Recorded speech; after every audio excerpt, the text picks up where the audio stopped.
Rolling? Yep. Okay. Hey everybody, Austin Meyer coming at you from Mike's Playhouse, XForcepC. We did an 11, oh, by the way, I finally, Mike got me some frickin' coffee in his office, so I can have enough coffee to be energized for my presentations, unlike usual, right, Mike? Your usual sleepy, drowsy presentations. Right, I said, Mike, get me some coffee. Okay, this is the release notes for 1140 Beta 1. Today, I'm going to talk about 1140 Beta 3. So, I mean, these release notes are okay, but kind of, you know, once you get used to this math, it starts looking a little boring to me. So, let's kick it up a notch. Here we go, 1140 Beta 3. See, here's what I've done. I've done in red hash marks here the new stuff for 1140 Beta 3, and then in orange the old stuff from 1140 Beta 1 and Beta 2. And what I'm going to do is I'm going to cover 1140 Beta 3 first in this video so you can see the new stuff, and you can just stop watching without seeing the old stuff from Beta 1 all over again. However, with the 1140 Beta 1 stuff, I actually have math. So it's more detailed. So if you're really hardcore, you're going to stay in and watch the additional detail. But let's start for 1140 Beta 3. Oh, and first of all, Mike, what's the question we would ask about this before we get started? Oh yeah, you got to check the box. Yeah, how do you get it? Well, there's a few places you can go and things you're going to do to get this, okay? First of all, go to austinmeyer.com. austinmeyer.com. There'll be a section there for X-Plane, okay? And if you go to the X-Plane section of austinmeyer.com, I will have a link to the installer, some little instructions on how to get this installed. Maybe it'll be a little zip file that you download. Maybe it'll be a little command line that you run. Maybe it'll just be a link to xplane.com to grab the installer. But whatever it is we do to distribute the beta, which we might change as we update the executable and improve our delivery and stuff like that. Whatever it is, austinmeyer.com is where you're going to find it. And then look for the X-Plane section in the upper left. Then once you've got X-Plane installed, make sure you check the box for the experimental flight model, and that's in the settings in the upper right. So like if this is your X-Plane screen, there's like the little thing up here, the menu up here, you do that and you get your settings. And then down in the lower left-hand corner, there's a box called Experimental Flight Model. You want to make sure that's checked. So austinmeyer.com to get the beta, Experimental Flight Model to make sure you're using all this cool stuff, which is engaged with the Experimental Flight Model. Anything else we want to cover before I get started? Get into the meat that's good. Okay, so let's get into the meat of the presentation. 1140 Beta 3. The coolest thing that I've done for X-Plane for Beta 3, and oh my gosh, it's cool, is a so-called tripped stall. See, here's how it used to work. It used to be that in X-Plane, as a wing would get up to its critical stall angle of attack, it would go to start to go to the stall, go to the stall, reduction in lift. But then, as soon as the angle of attack would lower a little bit from losing that lift, it would unstall and then cause lift and then kind of come up again. And because that would happen every frame, the airplane would pretty much just kind of get up to the stalling angle of attack and just kind of hold there like this. But that's not what happens with real airplanes. With a real airplane, when you stall that wing, it goes whoop, and it just drops down, and that stall doesn't reattach itself so easily. And so what's really happening is when the wing comes up to a certain angle of attack, it stalls, but then you have to really lower that angle of attack, right? Because the stall has been tripped. And once the stall's been tripped, you got to lower the angle of attack, possibly, according to some research that I found, some data I found. You may have to lower that angle of attack as much as 10 degrees below the stalling angle of attack to reattach that flow and start flying an airplane again. And so as a result, real airplanes have a much nastier stall than you've ever seen in X-Plane. Because X-Plane just said, well, you're either above the stalling angle or you're not. It never really understood that once that stall gets going, it's almost impossible to get out of it unless you really lower that nose a lot. And now that's fixed. It's fixed with 1140 Beta 3. Once that stall is tripped and it goes turbulent over the wing, you're going to have to really lower the nose a lot to get that flow then reattached again. And as a result, the airplanes stall a lot better. And so that nose will lower itself, right? Oh yeah, but it'll usually be one wing first. Right. So it's like like that, and if you panic and pull back, you're just going to make it worse. So we will toss a little bit of video from X-Plane on top of me talking here to actually show the stall happening, both the way it used to happen and the cool new way it happens now, and that'll be easy for Mike to just drop it in Premiere Pro or something like that. Okay, you use Premiere Pro to edit these videos? Okay, and that's what I use to do the patent scam. Just to go off topic here, if anybody's ever thinking about making a movie about anything you believe in or want to tell people about, do it. You can do it with an iPhone and Premiere Pro. You can go shoot your video, edit with Premiere Pro. What is it, like $8 a month or $9 a month or something comedic something like that? They have different plans, but it's a plan. Yeah, for $10 a month, you're able to make professional grade movies. And I use that for the patent scam, which is a full 2-hour documentary. So, and that's what we do to edit these little videos and stuff as well. Okay, so at any rate, the tripped stall, once it starts, it's not so easy to get out. It makes the stall improvement so much better in X-Plane 1140 Beta 3. Rotor bounce back. All right, so this is a cool one. Mike, tell me, what do you know about ground effect in helicopters? And you're allowed to look at this image for help if you want. Ground effect helicopters. Helicopters hovering right above the ground. What do you think about the wash? The hover is going to be more effective because it's close to the ground. Why? Because it's pushing off of the ground. More or less, yeah. I mean, the air is hitting the ground and bouncing back up to the disc. That's hardly any different than sitting on a spring, really. So it's basically pushing off the ground for all intents and purposes. You're just pushing a pressurized, reverberating layer of air off the ground. That's all, but it's still the same thing. But as the air comes down and bounces back up, is that going to work if the helicopter is starting to move forwards? Less and less the faster it moves forward. Right, because the air is going to hit the ground and bounce up behind the helicopter. Because when the air is kicked down, the helicopter's moved on, and then the air comes back up where the helicopter used to be. In other words, ground effect for helicopters goes away as you speed up.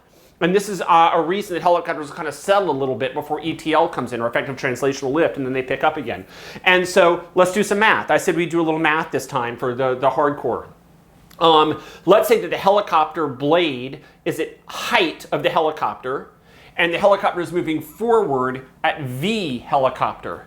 How long is it going to take for the wake to get from the rotor down to the ground? It's pretty straightforward. It's the height divided by the speed. The time that it takes the pressure wave to go from the rotor down to the ground is equal to the height of the rotor disc divided by the speed of the rotor wake. I mean, this is high school algebra. Time equals distance divided by velocity. High school algebra. All right, how far will the helicopter have moved in that time? Well, it's the amount of time times the velocity. The helicopter, exactly. How far back the wake is going to hit the rotor disc on its way up is equal to the time step times the speed of the helicopter. So as you speed up, that delta x, which is how far aft the rotor wake has moved on the reverb, is going to come back and miss the rotor behind you. So as you pick up speed, more and more of the wake winds up behind you, not in the disc, where it does you absolutely no good at all. And so ground effect goes away as the helicopter speeds up. So that's a cool thing for 1140 Beta 3. So I'm working with a guy named Brett Sumter, who's a military helicopter pilot. And if anything's off by even 5%, he instantly notices. So he's been giving me a lot of help finding where these areas need to be improved. A new one for 1140 Beta 3 is per element thermals. What do you think I mean when I say per element thermals, Mike? What does that mean to you, per element thermals? Per element thermals.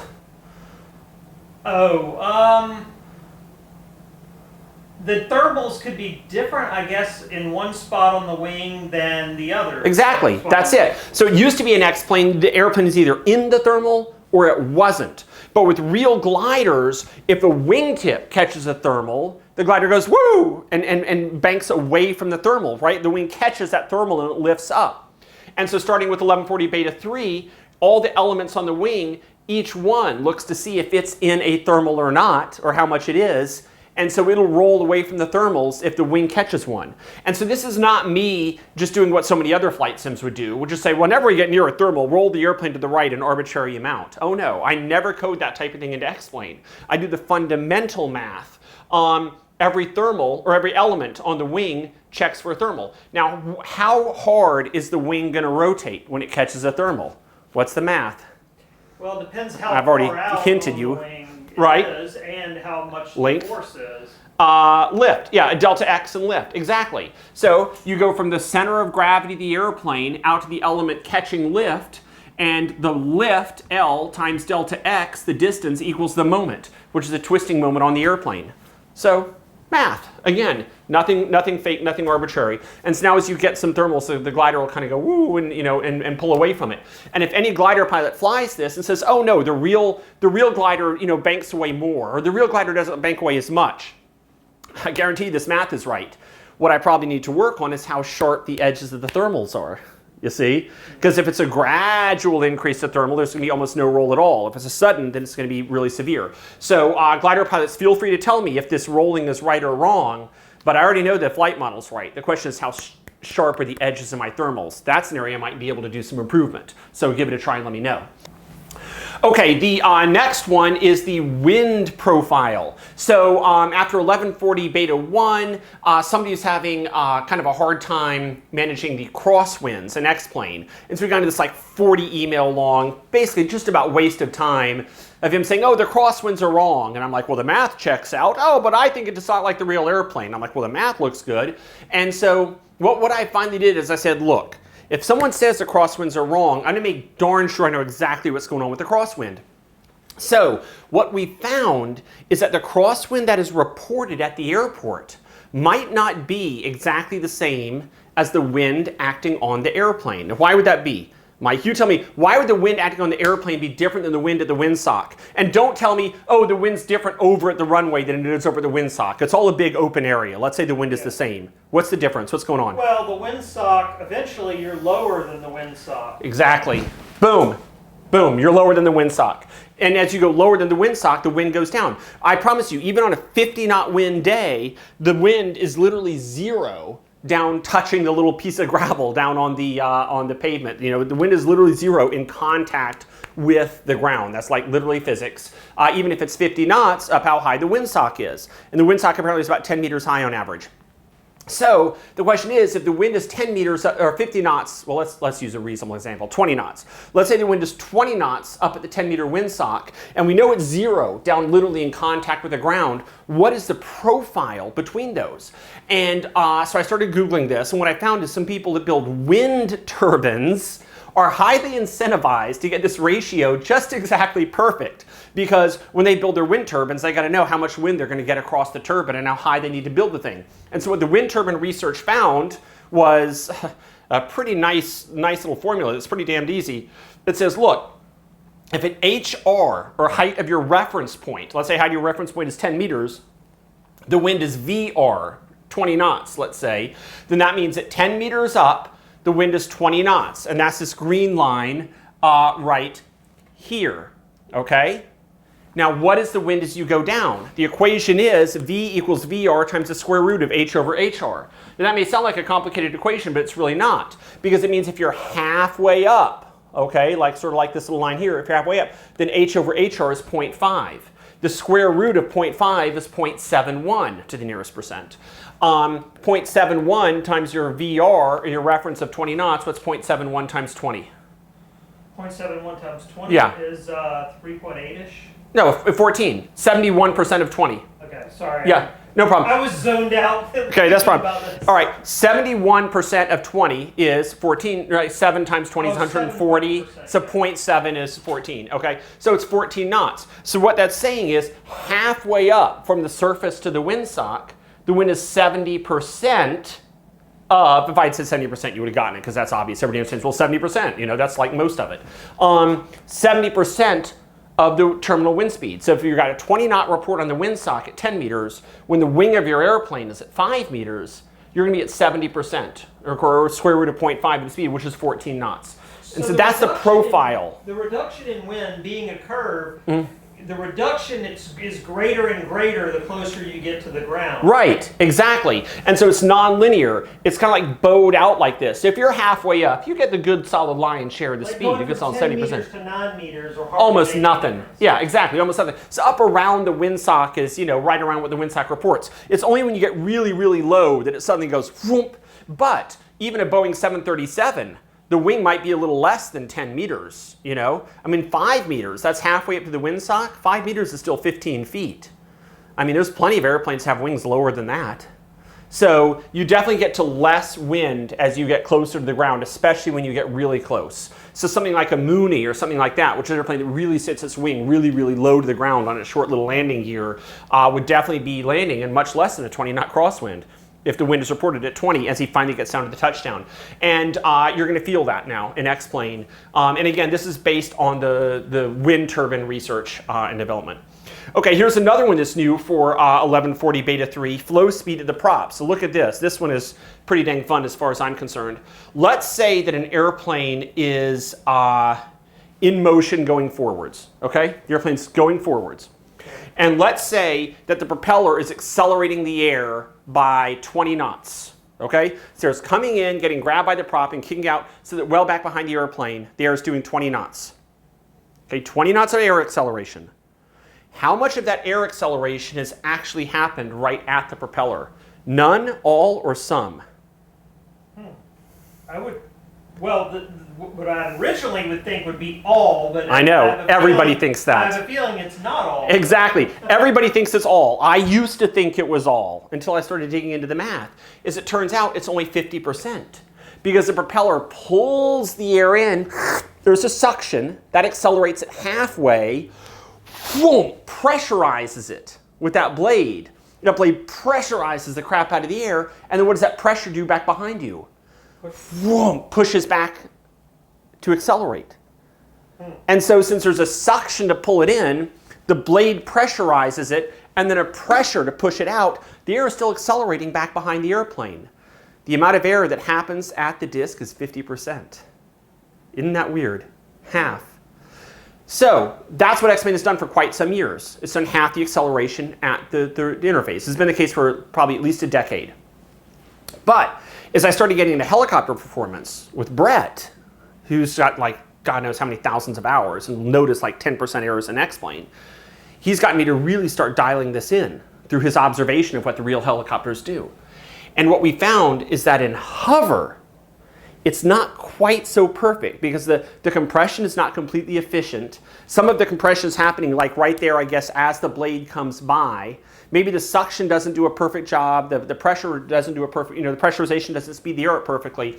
For a helicopter that is hovering, about 60% of the acceleration has happened when it hits the blade, and 40%, only 40% happens afterwards. And so this simple little theory of saying, oh, half the acceleration has happened doesn't really hold for a helicopter that's just sitting there motionless. And as a result, it's a little bit harder to hover than theoretical because 60% of the acceleration has already happened, which means the blade is effectively climbing up a ladder. You see? Because if the wash is coming through the blade at 20 knots, then the helicopter is effectively hovering in a way that feels exactly like climbing a rope ladder that's being let down at 20 knots. You see? And so having the air accelerate more before it hits the disc makes it harder to hover. And we found that sure enough, it's a little harder to hover than you might think. Running up an escalator. Yeah, it's running up an escalator. Right, that's exactly it. It's running up the escalator that's coming down. So in theory, it's 50%. But if you're stopped and you haven't like gotten that nice, smooth, continuous airflow going, and you're just stopped generating a bunch of turbulence and stuff behind you, which is not going to be so good at speeding up the air, then 60% of the acceleration happens before you hit the blade and only 40% after. And so you will see this in an airplane as you start the takeoff roll and you go to full power right at the beginning before you've gotten up a nice, smooth, suction and flow of air through the disc. The propeller is going to be less efficient at the very beginning of that takeoff roll because 60% of the air is sped up before it hits, and there's not really so much increase back behind due to all the turbulence and stuff like that. So the airplane, as it gets going, will start at 60% and then go to 50% as the speed builds up. And it has to go up to the Propwash velocity increment for that to happen. So in other words, if the Propwash is coming back to the airplane at 40 knots, by the time you get to 40 knots, you'll have been up to your proper flow of 50-50, half the acceleration happening before and half happening afterwards. So at any rate, you'll get this disc efficiency or propulsive efficiency varying during the takeoff roll of, say, Cessna 172 or something.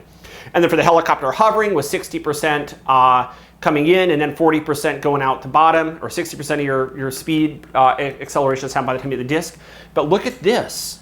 I said 25-75. Why do you think I said that?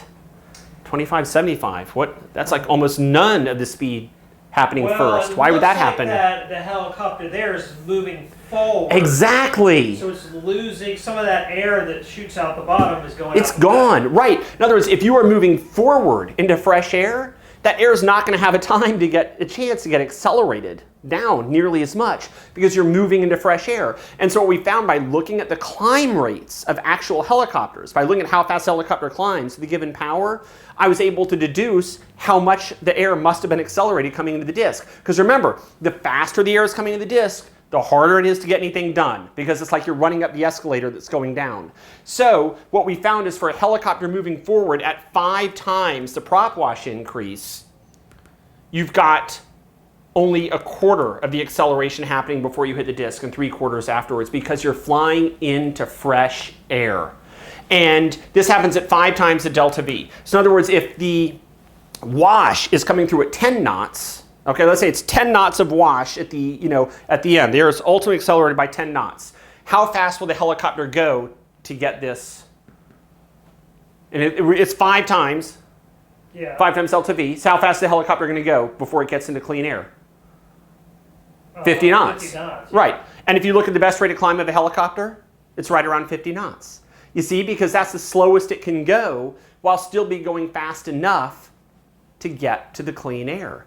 And so now you know why a helicopter has a best rate of climb speed that's around 50 knots. That's 5 times that 10 knot delta of air through the disk. That's the slowest it can go while still encountering fresh air to grab. I never knew that until like literally 2 nights ago as I was going through and coding this to react to Brett's feedback. So that's kind of dang cool.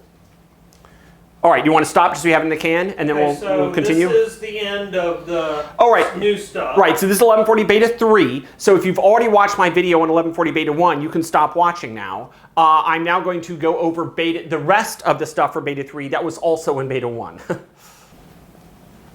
Okay, so now we continue. So what I'm going to give you now is the stuff that's new for 1140 Beta 1, which you've already seen. If you've watched the old video I did showing the new flight model stuff for 1140 Beta 1. But I'm going to do it again because I've improved my illustrations a tiny bit and I've gotten just a little bit of math. So I'm going to do more detail for those that want to try and keep up with the additional detail.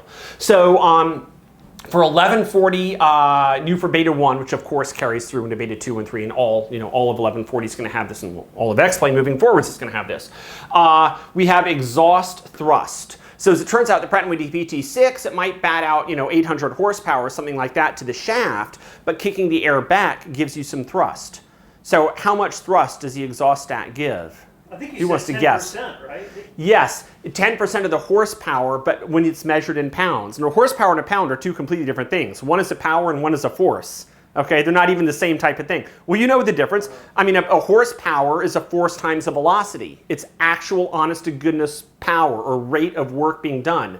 But a force is just a force. I mean, right now I'm exhibiting a force. I'm leaning on the door. I don't know if you can see it on the camera or not, but I'm leaning on the door. But how much horsepower am I putting out by leaning on the door? 0. 0, because it's not moving. That's more like torque in a way. Yeah, exactly. It's exactly like torque. It's just pushing rather than twisting. Hell, I am putting a torque on the hinge, I'll guarantee you that. So yeah, I'm doing a force, but there's no power. Now I'm going to start pushing and moving at the same time. Now that's a power. A force times the velocity is a power. So you can't really just automatically say there's some sort of perfect math to take the horsepower of an engine and turn it into a thrust, because they're 2 completely different types of things. However, just empirically, when you look at what a Pratt & Whitney PT6 does, when you look at the thrust coming out of the exhaust stacks, it winds up being about 10%. So if you might want to mention this is a turboprop. And yeah, this for well, you can do it for reciprocating engines as well. The World War II fighters like the P-51 Mustang, they had their exhaust stacks pointed straight aft. And apparently, some noticeable amount of thrust came out of those exhaust stacks as well. Yeah, because I mean, they're pumping through so much air, kicking that air back actually did something. And they did bother to aim the exhaust stacks back. If you look at the exhaust stacks on the P-51, they clearly aim back. I thought it was just to look cool. I know, it does look cool. Oh, it looks so damn cool. But no, it's actually to help with the thrust a little bit. And at least with the Pratt & Whitney PT6, it's about 10%. So if you're batting out 450 horses, then you'll have 45 pounds of thrust from the exhaust stacks. And in Planemaker Engines screen, you can specify what that little constant is. And for a Pratt & Whitney PT6, I recommend about 0.1. For a reciprocating engine, I would just put in probably 0 is probably close enough, or maybe 0.01 or something if you're lucky. But So we add thrust, and that'll make our turboprops next plane fly just a tiny bit faster.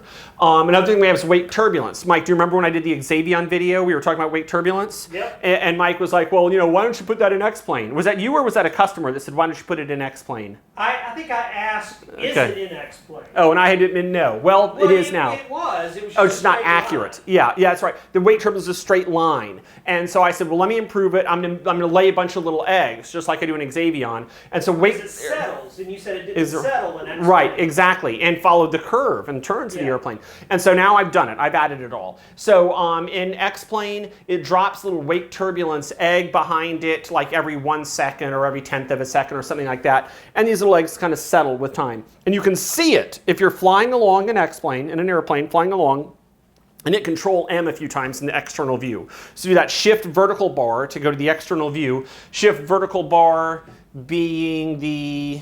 No, the $sign. It's shift $4. It's the shift 4. That gives you the circling view outside the airplane, and then at Control M, it's probably Control M a few times to cycle through the flight model. You'll eventually get to wake turbulence. You actually see the wake turbulence coming off the wings of the airplane. It comes back, it rotates, and it settles. At time 0, they settle at 400 feet per minute. And when a wake turbulence is 3 minutes old, time 180 seconds, it settles at 0, and by then also it's completely dissipated. Do you bother with a 172 in this regard? Oh yeah, and even radio control airplanes. But the impact of the wake is proportional to the mass of the airplane that left the wake divided by the mass of the guy hitting the wake. So 747 will not be bothered by the wake of a radio control airplane, but I promise you the reciprocal won't be true. So, and hopefully someone will make a YouTube video of flying a little radio control airplane and X-plane behind a 747, which you obviously can do. Turn on AI traffic, select 747s for the other planes, get them flying around, and then try and fly through their wake. And absolutely do not do that in real life. Yeah, don't try this at home, except in your simulator. So at any rate, the wake turbulence eggs that we talked about, that Xavion does have, and that we talked about putting in X-plane are now in there. How about another one? Propwash. So X-plane has this prop wash that goes around the airplane, and I've tried all sorts of different ways to see how the prop wash spirals. And if I get it wrong, then the crosswind landings won't feel very good, especially in tail draggers. So what I finally figured out is the prop wash does not hold a constant lateral speed, but instead it flows at a constant angle. And that really matters because, as you remember from our previous discussion, the prop wash is accelerating as you get farther and farther aft of the prop. And so either the lateral speed's going to stay the same or the angle's going to stay the same, but they can't both stay the same, not when the air's accelerating as it goes farther behind the airplane. And what I found is that holding a constant angle both meets the experimental data that I found online and makes the airplane feel a lot like a real aircraft. And then if you look at, say, the tail of the airplane, switch, again with the shift 4 to go outside the airplane, get behind the airplane, get in, say, a Cessna 172 and punch the throttle or something like that, or maybe any single-engine propeller airplane, punch the throttle, and then hit Control M a few times to see the flight model forces, and you'll see the flight model forces making this kind of strange pattern on the tail, which we see, Mike, why? Why do you see this pattern on the tail? Because of the prop wash. Exactly, because of the spiral prop wash. I got a bug report the other day from some guy saying, hey, when I look at the forces on the tail, they're not all the same. They follow this kind of circular pattern. There's something wrong with your math. Like, well, you just didn't follow the prop wash from the prop. So this is kind of cool. It's the constant angle prop wash that makes the prop wash feel good, like the real airplane. Okay, stream tube flow alignment. It used to be that the prop wash from the airplane was a vector sum of the downward speed and the forward speed.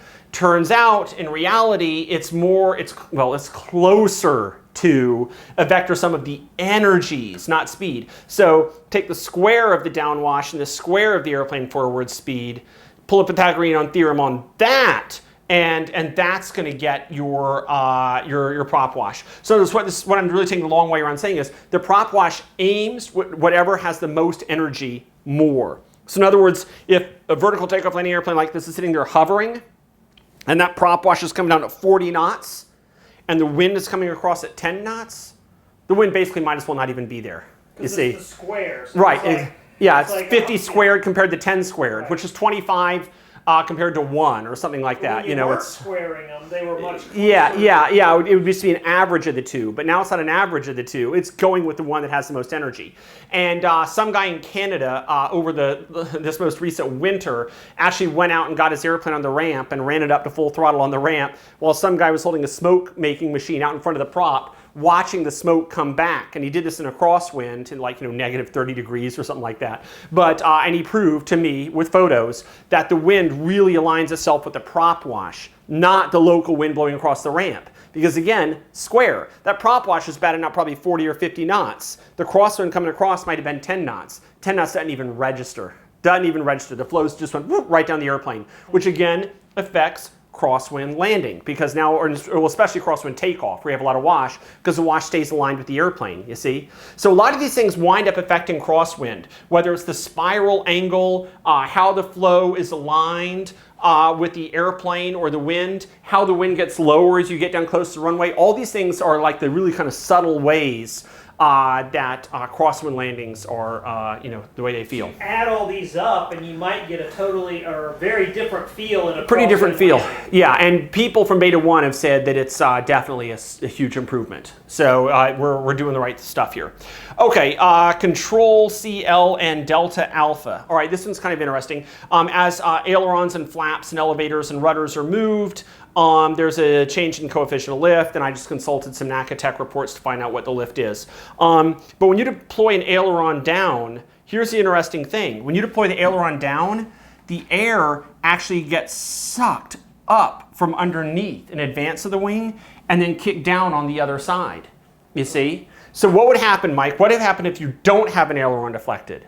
Right? You don't have an aileron deflected, and you're right at close to your maximum angle of attack, you're close to the stall, and suddenly you deflect the aileron down. What's going to happen? And remember, before you answer, lowering the aileron will cause the air to get sucked up from underneath the leading edge of the wing. Well, your lift would increase, right? Temporarily. Temporarily. And then what would happen? Then it would go away. Because? Because you have too much air going over the top. I Yeah, guess? and it'll stall. Well, it's too much angle of attack, it'll stall. So basically what it means is, if your wing is like this, let's say this is your wing, okay? And then the air is kind of coming like this. And so your angle of attack, let's say, is 14 degrees, okay? And let's say your critical angle of attack, your stalling angle of attack is 15 degrees, all right? And you're like, oh, I'm gonna lower the aileron. I'm gonna lower the aileron like this, because I'm putting in some aileron input. And let's say lowering the aileron causes the wing to come up from below by another 4 degrees. What's the angle of attack on the wing now? Well, 18, right? And what did I say the maximum stall is? 15. So what just happened? That wing's going to stall. Exactly. You got it. That's exactly it. So if you're at minimum controllable airspeed at your maximum angle of attack, real close to your stall, and you lower an aileron by moving the yoke, you're not going to get more lift. You're going to stall the wing. And the reason you stall the wing is because lowering the aileron sucks, literally, and I've seen it in the wind tunnel, sucks the air up from underneath, increases the angle of attack, and stalls the wing. And so basically I've just kind of made subtle improvements to the lift and angle of attack change associated with control deflection, which for rudders on an airplane will make the crosswind landings feel better. But so that's a new thing for 1140 Beta 1. Let's do another small one here. I'm going to save the best one for last, which is this one. But so another small one here, wave shape. The wave shape used to be a sine wave. This is right? the water wave. Water waves, that's right, water waves. Used to be a sine wave. Now I make it a bunch of parabolas, right? Which one looks more like water, this or this, particularly choppy water? Well, the left one. Of course. This is a sine wave, which I used to use. This is a parabola stitched together, right? Delta x, delta y equals delta x squared. That's a parabola. Y equals x squared. That's a parabola. And so what we did is I just hooked a bunch of parabolas together to form the water rather than the sine wave, excuse me. So you can see the actual math here. And you can see it results in something that looks more like water. And so now you don't have this kind of sine wave where the airplane's kind of bobbing over each wave so badly. Instead, it kind of cuts through this little peak. See, rather than bobbing through this big one, it cuts through the little. And so this stabilizes the seaplanes a bit more, a better water model, which is kind of cool. Here's another one, multi-station wash for helicopters, VTOLs, including multi-rotor. All right, so we look at this airplane here. Let's say we're hovering in a VTOL, and we got, let's say, 20 knots of down thrust, of downwash here and 20 knots of downwash here. What is the airspeed over the fuselage? We're hovering with 20 knots here and 20 knots here. What's the airspeed over the fuselage? Well, I'm going to say 20. Wrong! That's not at 20. It's not under a propeller. No. Oh, that's what I meant. What's the Yeah, airspeed here? Oh, you're hovering is 0. No, wrong. I meant here. 20. Okay, so in other words, the airspeed is different at different parts of the fuselage. And so starting with 1140, what I did is I broke the fuselage down, I want to say 5 sections.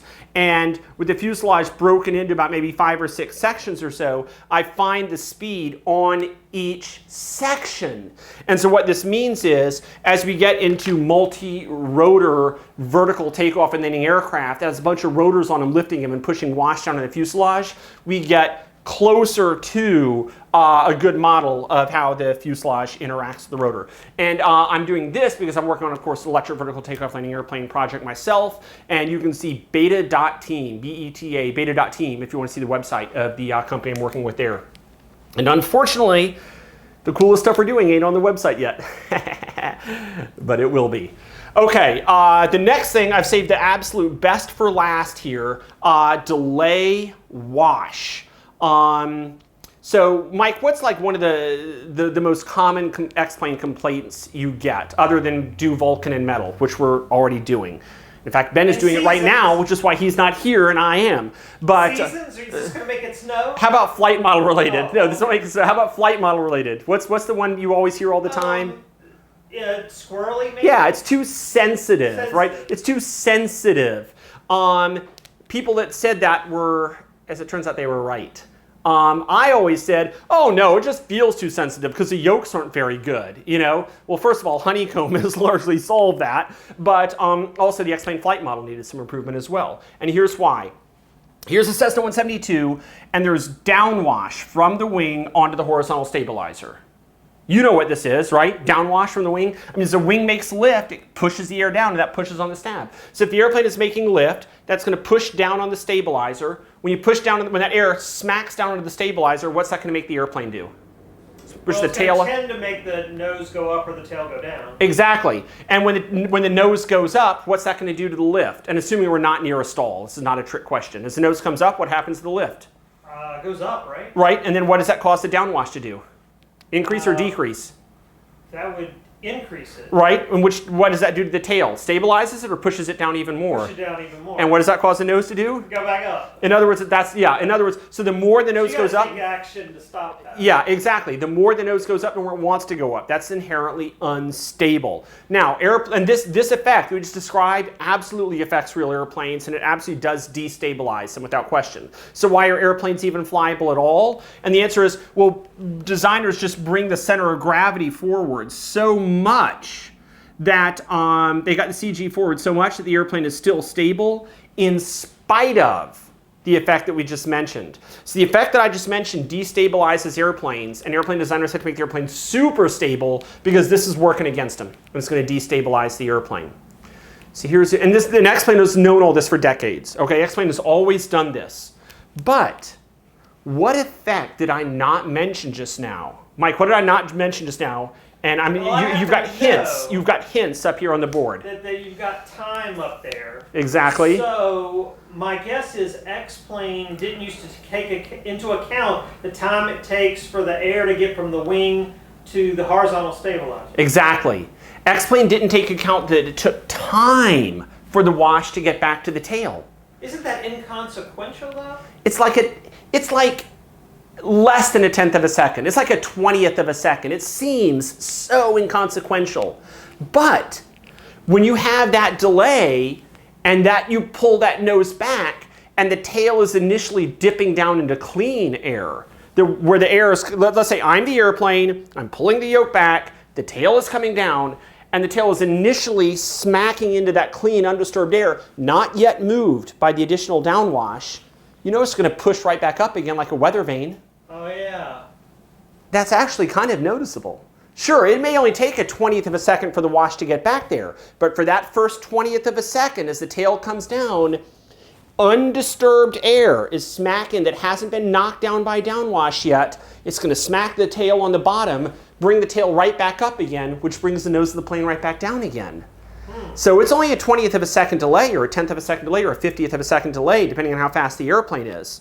But it is enough that you absolutely notice. All right, so we're back. All right, so we just had to get rid of the UPS guy, but that's how your XForcepCs come and go, right? So it's worth it. But okay, so as I was saying, that 20th of a second delay in the wash getting back to the tail, it absolutely makes a big difference how the airplane handles. You gives the airplane much more damping, which is to say it's less squirrely, or as people put it, it's less sensitive in pitch. So how about a little bit of math? Oh, so what I used to try when I was experimenting with this a while back was actually tracking the wake going back to the tail kind of like this, like a bunch of little breadcrumbs coming back. It took up way too much memory, way too much CPU. It slowed the flight model down. The code is complex enough I couldn't be completely sure it's working absolutely right. And then, like, if you would be going backwards or sitting on the runway in a tailwind, you would get into these kind of divide by zero cases. It wasn't good code, so I just deleted it. But instead, I found something that takes basically no RAM, no memory, no CPU, and is basically unbreakable. And here's what it is. Mike, how long does it take? If your distance is delta x from the wing to the tail, and your airplane speed is v, how long does it take the wake to get from the wing to the tail? The distance divided by the speed. How many times have we done this today? Okay, now, what we do is we say, okay, what we're going to do is say, if the airplane nose is coming up and increasing the wash, let's just say we use theta for the downwash angle, okay? Downwash angle reference, or what I'm using, is equal to the actual downwash angle minus downwash angle dot. In other words, the rate of change of downwash times delta t. So in other words, if I'm initially at 10 degrees, let's say nose up, and 10 degree nose up's worth of downwash, and I'm coming up at 10 degrees per second, then whenever I check for wash, I don't use the current wash, I use the wash from 10 degrees per second times the fractions of a second. Okay, and that was Ben calling to complain about a bitchy email I sent him. It's not always that easy at Laminar Research. It's a lot of people working hard and sometimes arguing. But anyway, so if the airplane's coming up at 10 degrees per second, and let's say that causes the wash to come down at, say, 5 degrees per second, and it's a fifth of a second to get back to the tail, then a fifth times 5, 1 degree. That means there'll be 1 degree less wash on the tail. And as 1 degree less wash on the tail as you're raising the nose at 10 degrees per second, and by the way, it's just math off the top of my head. Trust me, if I got the math wrong in my head on camera, it's been triple checked in the sim. But that's like a degree of wash on the tail. And that's, yeah, that's an absolute difference. Yeah, that's absolutely significant in the feel of the airplane. So this is probably just the biggest thing for 1140 because it makes the airplanes less sensitive or squirrely. This is absolutely huge because it makes the stall really be a real stall. And then the other things in here are so much related to basically the crosswind landing and the side wind of the airplane, which is so hard to get and so important. And then the one final thing that I forgot is the area rule. Mike, do you remember the area rule? We've gone over this before. What do you remember about area rule? What am I trying to draw here? So when the air is going really fast, it needs to find somewhere to go, and so they narrow the fuselage to give it somewhere to go. As it gets around the wing. Right. Right. So in other words, what you want it becomes important near the sound barrier, right? And why does it become more important near the sound barrier? Because the air can't get out of the way. Exactly. So as the airplane, information in the air is communicated forwards at the speed of sound. As the airplane approaches the speed of sound, the information can't communicate forwards. In other words, the air can't get out of the way of the airplane. So approaching the speed of sound, as the air can't get out of the way of the wing, the drag goes up through the roof. But you can lower that drag by necking in the fuselage. So if the air has to get up over the wing, but it can get out of the way by hiding this little gap in the fuselage. And so that keeps the drag down as you approach the speed of sound. That's called area ruling, and now there's a little thing in Plane Maker where you can enter what percentage area ruled the airplane is to keep down that transonic drag rise buildup. An airplane like the T-38 and the F-5 are absolutely beautiful examples of this. So anyway, that is the 1140 Beta 3. Go to austinmeyer.com. I'll have instructions there on how you can get it. And what did I forget? What else do we need to cover for 1140 Beta 3? Anything? I think that's it. Okay, that's it. Have fun. Bye.